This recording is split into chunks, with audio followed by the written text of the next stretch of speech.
Hey everyone, welcome to Judging for the Win. I'm Dave, and this is my daily ruling. Amy plays Grishnakh while she controls Annie joins up. How many creatures can she threaten? Given that she did not previously control an army, what powers could those creatures have? To answer this question, let's go through exactly what happens step by step. First, Grishnach's ability that lets you amass 2 triggers. Because Grishnakh is legendary, this ability will trigger an additional time. This means that the stack will have 2 instances of Grishnach's ability that lets you amass. The first of these to resolve will result in Amy creating a 0/0 orc army and putting 2 counters on it. That will cause the When You Do ability that lets you threaten a creature to trigger. Unfortunately, Annie Joins Up will not make this trigger an additional time because officially it is not considered an ability of Grishnakh. When something refers to a triggered ability of a permanent, that only includes triggered abilities that permanent actually has, not any delayed triggered abilities that might trigger from its abilities.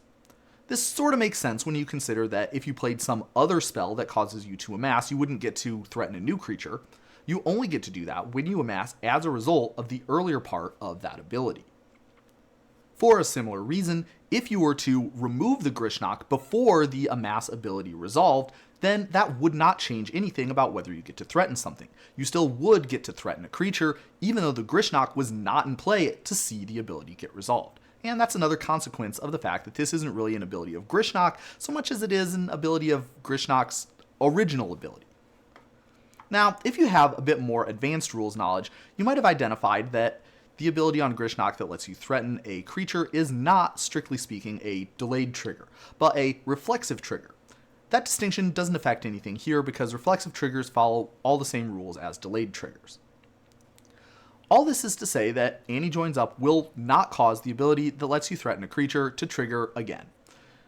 Now, when we're putting that ability on the stack, we need to choose a legal target for it, meaning that the power of whatever creature that we're threatening needs to be less than the amassed army's power, in this case 2.